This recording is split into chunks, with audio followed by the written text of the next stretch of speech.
Iš Šventosios Evangelijos pagal Joną.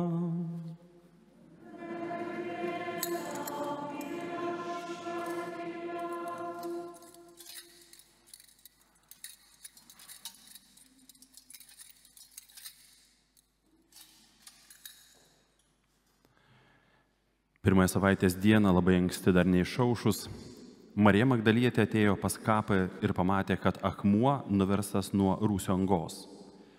Ji nubėgo pas Simoną Petrą ir kitą mokinį, kurį Jėzus mylėjo, ir pranešė jiems: paėmė viešpatį iš kapo ir mes nežinome, kur jį padėjo.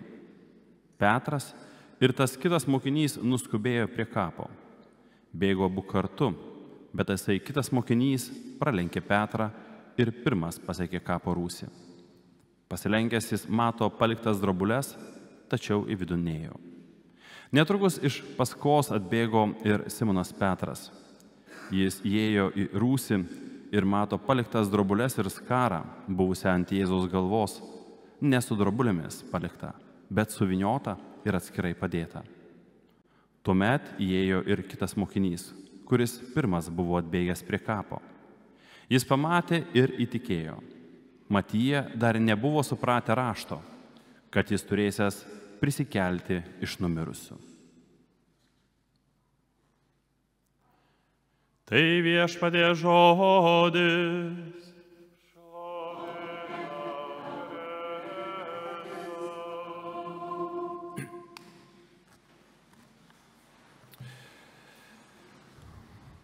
Norėtųsi taip labai atrodo paprastai pradėti, kas čia dabar,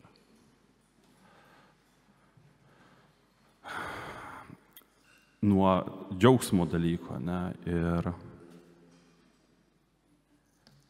kažkaip, matot, neslaptažodį nesirenka iš ryto. Ir pažiūrėjus jūs, iš tiesų irgi pagalvojau, kad kažkam iš jūsų, neskubėti reikia, kažkam iš jūsų galbūt pavyko taip išgyventi laiką prieš Velykas, gavėnios laiką išgyventi taip, kad Velykos atėjo ir jūs be skubėjimo į jas įžengėte. Vakar savo ramiai atšventėte Velyknaktį ir šiandien grįžote, pamiegojate ir vėl atėjote. Bet, kaip matau, daliai iš jūsų to nepavyko. Kažkas, nežinau, dėl bažnyčios dalykų, dėl namų dalykų skubėjote ir bėgote iki paskutinio momento. Ir žinot, kaip atėjusio šventėm, tada taip rankos ir pagaliau atėjo. Ir jau atrodo, nėra nei jėgų, iš dalies to netgi noro džiaugtis. Kažkas iš jūsų gal esate apsipykę ir tas džiaugsmą irgi reiškia temdo. Tai yra žmogiški dalykai. Ir visa tai yra mūsų pasirinkimo dalykas. Nuovargis, pykčiai, neapsisprendimai, tai yra tos sienos, kurias mes patys pastatome ir neleidžiam prisikėlimo džiaugsmui ateiti į mūsų gyvenimą. Aš tikiu, kad buvo ir galbūt yra priežastis, dėl ko bėgote ir dėl ko pervargote. Ir labai tikiuosi, kad tai darėte iš meilės ir be jokių priekaištų ir atrodo, bet dabar galiu savo atsiduoti save, pagailėti truputėlį, kaip man dabar yra sunku. Arba dėl ko susipykote, irgi greičiausiai yra priežastis. Ir kad greičiausiai labai svarbios priežastis šį momentą. Bet visą tai palyginus su tuo, ką mes susirinkome čia švęsti,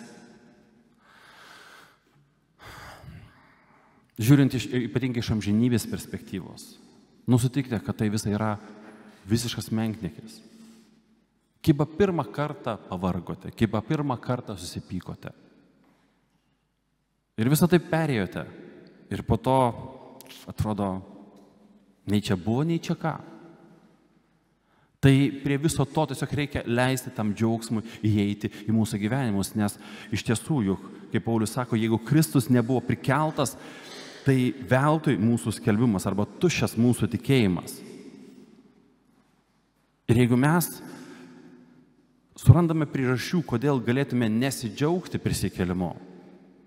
Arba kodėl norėtume arba bandytume apriboti tą džiaugsmą, kuris nori veržtis į mus. Labai didelis klausimas iškyla, ką tada apskritai veikime čia. Nes jūsų atėjimas rodo jūsų gerą valią ir supratimą ir norą eiti tenai. O pasirinkimas tam nepasiduoti, kvepia šizofrenija. Tai, žinokit, šitaip išgyventi nepavyks. Ir lūžis, kuo ilgiau, reiškia, kaip sakant, priešinsitės ir laikysitės save teisiu, kad galite taip elgtis, tuo tas lūžis bus toksai sudėtingesnis, sunkesnis ir labiau sukrečiantis. Labiau, kad mes gyvename pasaulyje, kuris nėra palankus, niekada nebuvo, nėra ir nėra palankus prisikėlimo skelbimui. Greičiausiai dar ir šiandien galite sutikti tarp tų, su kuriais susitiksite, savo galbūt artimųjų rate, kurie netiki prisikėlimu. Geriausia atveju jiems tai yra kažkokia legenda arba kažkoks mitas. Ir kai jūsų bando paprašyti, pagrysti, jeigu nesate pripildyti to džiaugsmo, tai bet kokiu atveju, jau net ir remtis į savo tikėjimą tampa sunku, nes džiaugsmas yra vienas iš esminių krikščionių ženklų. Džiaugsmas nuovargyje irgi, sunkumuose ir susiskaldime, kuris įvyksta ne dėl susiskaldimo, bet džiaugsmas, kuris padeda tai įveikti. Ir šiandien aš noriu Jums pasiūlyti 5 priežastis arba 5 faktus, dėl kurių, kaip sakant, verta tikėti prisikėlimu arba kurie galėtų padėti mums šiek tiek pagrįsti tą tikėjimą. Nors suprantame, kad kadangi tai yra tikėjimas, tai jokie faktai, jie nepagrįs iki galo. Jie galės pagilinti mūsų tikėjimą, jie galės jį pastiprinti, bet jie niekada netaps priežastimi. Bet tuo pačiu, jeigu turite tos faktus, žinote juos ir diskutuojant juos išsakote, jie gali paskatinti žmogų susimastyti. O kai žmogus susimasto, kai žmogus kelia klausimą ir jeigu ieško tiesos, jis tampa atviras. Ir va tai tampa ta galimybė Dievui prabilti to žmogaus širdį. Ir pirmoji priežastis tai yra tuščias kapas. Taigi, tuščias kapas yra tai, kas skelbia krikščionybę nuo pat pradžių. Ir niekas nepasikeitė. Ir žinote, net jeigu šiandien nebeišeisiu, bet skaitykime, šiandien nuvyktumėte į Jeruzalę, jūs galite pamatyti tą kapą, kuriame gulėjo Jėzus. Ir o stebuklė, jis tuščias. Daugelį bažnyčių ir mūsų bažnyčioje jūs galite surasti relikvijas pačių įvairiausių šventųjų. Per istoriją ten vyko karai dėl įvairiausių relikvijų ir kartais atrodo, kad surinkus visų šventojo relikvijas, kartais galima gauti kokią 1,5 šventojo. Bet čia jau kitas dalykas. Bet niekas, niekur ir niekada nėra skelbęs ir nėra radęs Jėzaus relikvijų. Niekur nesurasite nei nagelio, nei plaukelio, nei pirštelio Jėzaus. Nes jis prisikėlė. 2000 metų niekas nepasikeitė. Antras dalykas yra apaštalų kankinystė. Apaštalai paguldo savo gyvybę dėl tikėjimo. Tai, ką jie skelbia, yra jų gyvenimo patirtis, perkeičiate gyvenimo patirtis ir tik dėl to, kas yra tikra, tik dėl to, kuo aš tikiu, aš galiu paguldyti savo gyvenimą. Jeigu tai yra afera, jeigu tai yra apsimetinėjimas, jeigu tai yra melas, tai iki tam tikros ribos žmogus gali laikytis, nes jam tai galėtų būti labai naudinga. Bet nuo tam tikros ribos, kaip sakoma, kaina pasirodo yra per didelė, kad jam mokėtum už tą melą. Ir kadangi visi apaštalai, išskyrus Joną, kuris kitaip baigė savo gyvenimą, miršta, padeda savo galvas dėl tikėjimo, tai labai aiškiai parodo, kad tai, ką jie skelbė nuo pat pradžios, yra neišmislas, yra tiesa. Vėlgi grįžti prie tų pačių apaštalų, išeitų tas trečiasis faktas, tai yra tas dramatiškas apaštalų perkeitimas. Apaštalai vaikščioja paskui Jėzų. Mes girdime Evangelijoje jų kalbas, jų bandymus užsiimti geresnės vietas, jų vizijas, kaip turėtų atrodyti Jėzaus gyvenimas, kaip turėtų atrodyti Jėzaus misija. Ateina didžiojo penktadienio iššūkis, apaštalai išsilaksto. Jėzus miršta, apaštalai slepiasi, prie kapo ateina moteris. Nes, ką iš jų paimsi pagal tuos laikus? Ne jos liudininkės, ne jos dar kažkas, tai nieks jas nekreips dėmesio. O apaštalai slepiasi.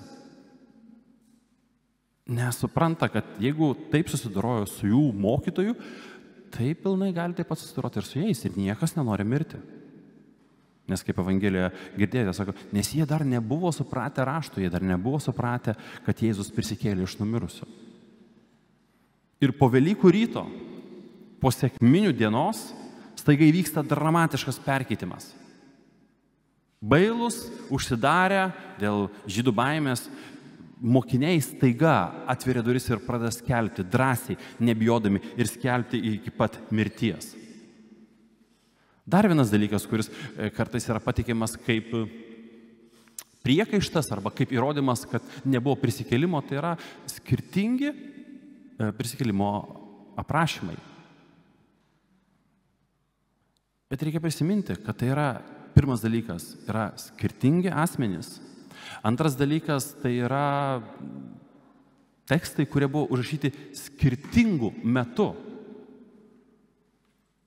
Ir tai yra visiškai natūralu, kaip ir jūs, pavyzdžiui, nežinau, iš šito pamokslo kiekvienas išsinešite kažką ir kartais, kai žmonės pasidalina, ką išsinešė iš pamokslo, aš būnu labai nustebęs. Galvoju, aš apie tai nešnekėjau, bet gal dvasia šnekėjo apie tai. Tekstas tas pats. Galimybės tos pačios, kaip ir minėjau, su atlaidais. Viską bus apstu. Kiek kas ką išsineš, priklausys nuo kiekvieno žmogaus. Todėl kalbėjimas esmiškai apie to pačius dalykus tik tai atrodo iš kito kampo, truputėlį iš kito žvilgsnio, neprieštarauja, priešingą atveju netgi patvirtina, kad tas įvykis yra tikras. Jeigu kriminalistai tyria nusikaltimą ir yra liudininkai, ir liudininkai pradeda sakyti parodymus ir sako viską žodį į žodin, tai niekada netampa įrodymu, kad viskas yra teisingai. Tai priešingų atveju netgi kelia abejonę, nes negali būti, kad skirtingi žmonės apie tą patį įvykį kalbėtų lygiai tais pačiais žodžiais ir dėtų akcentus lygiai ten pat. Dar vienas, penktasis ženklas arba penktasis įrodymas, tai yra Pauliaus atsivertimas. Žmogaus, kuris tikriausiai buvo labiausiai atsidavęs savo žydų tikėjimui, nei šiandien daugelis mūsų gyvenančių katalikų savo tikėjimui.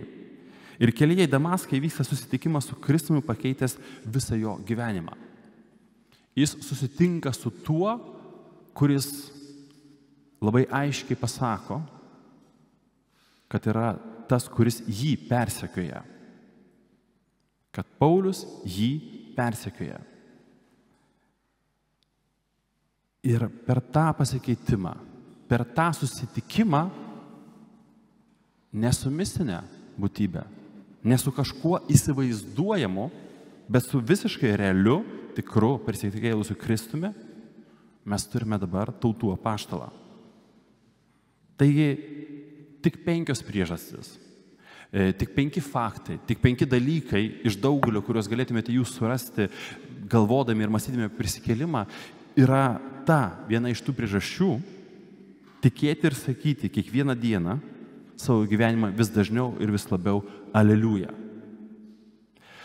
Suprantu, kad ypatingai orientuojantis į tuos, kurie esate truputėlį pavargę, kaip aš, pavyzdžiui, irgi truputėlį, tai aš suprantu, kad geriau žiūrėti negu klausyti. Tai pakalbėsiu šiandien truputėlį apie vieną prisikėlimų paveikslą. Bus lengviau, jeigu galite įsijungti, jeigu norite pasižiūrėti, kai kalbėsiu, tai Facebooko į transliaciją bus įdėtas paveikslas. O šiaip tai yra Piero delle Francesca prisikėlimas. Paveikslas nutapytas 1460 metais. Taigi, Italijos renesanso meistras Piero della Francesca, freska Prisikėlimas, yra nutapytas San Sepolcro mieste Italijoje ir šio miestelio pavadinimas, verčiant į lietuvių kalbą, iš italų kalbos reiškia šventasis kapas. Dėl šios priežasties miesto meras ir jo patarėjai norėjo miesto rotušėje turėti Jėzaus prisikėlimo iš kapo paveikslą. Ir štai čia atsiranda šis dailininkas.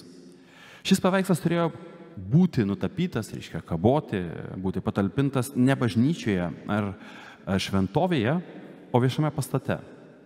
Miesto meras ir vyriausiai teisėjai prieš posėdžius melsdavosi prieš šį paveikslą.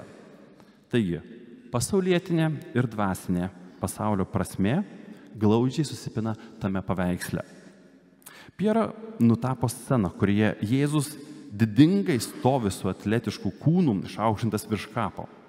Kapas, kaip galėsite matyti, yra romėnų sarkofago formos. Po sarkofago yra 4 miegantis kareiviai, kurie miegodami simbolizuoja mirties prigimtį. Jėzus pakyla virš šios plotmės ir pereina į aukštesnę egzistencinę formą. Jo laikoma vėliava su kryžiumi simbolizuoja tikėjimo ir religijos galę prieš arba virš pilietinės tvarkos. Po ją kareiviai nešioja Romos emblemas. Dešinėje pusėje jūs galite pamatyti pavaizduotą miestą. Miestą raudonos spalvos. Tai yra miestas, kuriame žmonės linkę ir eina nusidėti bei gundytis. Ir jį patekti labai lengva. Tiesiog reikia nusileisti žemyn. Tiesiog eiti lygumą, truputėlį pasvirusią žemyn ir patekti į tą miestą. Ir tai simbolizuoja, kad lengva yra pasukti nuodėmės keliu. Kairėje pusėje, jau šiek tiek aukščiau ir ant kalno, tolimo peizažo viršūnėje, matome baltą miestą ant kalvos. Ėjimas aukštai esančių kelių veda prie kryžiaus, bet taip pat veda ir į dangų. Taigi mūsų pasirinkimas eiti lengvu, paprastu ar tuo siauru keliu į prisikėlimą. Šis paveikslas nuo seno laikomas vienu iš didžiausių pasaulio paveikslų. Ir Antrojo pasaulio metais jį nuo bombardavimo išgelbėjo britų vadas, kurio vardu dabar yra pavadinta miesto gatvė. Tai yra Tonis Clarkas. Ir jam tai padarius atsirado toksai posakis, kad sako, Clarkas išgelbėjo prisikėlimą. Menas gali mums daug prakalbėti, menas gali duoti daug peno mąstyti. Ir viena iš maldos formų gali būti žvelgimas į tokius paveikslus ir apmąstymas, bandymas surasti savo vietos, bandymas atskleisti tuos simbolius, kuriuos dailininkai tenai sudėjo. Ne vien tik kažkokius atrodo asmeniškus, bet kuo senesni paveikslai, tuo iš tiesų tie ženklai tampa ir būna dažniausiai vis svarbesni. Per Velykas galėtume prisiminti dar vieną šiuolaikišką truputėlį istorijos tarpsnį arba kūrėją. Tai yra viena iš istorijos herojų, kuris pasirodo filme Gelbstint eilinį Ryaną. Labai realus ir konkretus pavyzdys. Taigi, filme vaizduojama kova tų, kuriems buvo pavesta rizikuoti savo gyvybę, kad išgelbėtų eilinį Ryaną. Ar teisinga, kad dėl vieno žmogaus išgelbėjimo žūtų daugelis? Ir jeigu matėte tą filmą, tai prisimenate, kad tarp tų, kurie buvo išsiųsti tai daryti, buvo 2, kurie nesutiko su tuo, kurie manė, kad taip nereikėtų elgtis. Jie buvo skirtingi. Vienas buvo bailys, o kitas tiesiog maištininkas. Ir štai paradoksas. Filmo pabaigoje iš viso to būrio, kuris eina gelbėti eilinį Ryaną, šie 2 lieka gyvi. Visi tie, kurie ėjo sąmoningai aukoti savo gyvybės arba buvo pasiryžę paaukoti savo gyvybę, kad išgelbėtų savo draugą, jie visi žūsta. Atrodo, kokia neteisybė. žvelgiant iš žmogiškos perspektyvos. Tie, kurie nusipelnė gyventi, žuvo, o tie, kurie nenusipelnė, liko gyvi.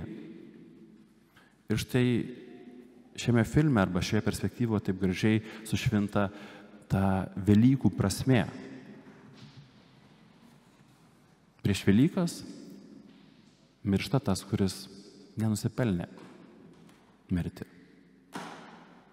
Ir liekame gyventi mes, kurie nenusipelnėm gyventi, kurie esam bailiai arba maištininkai. Mūsų nuodėmės dėl vienos arba kitos priežasties.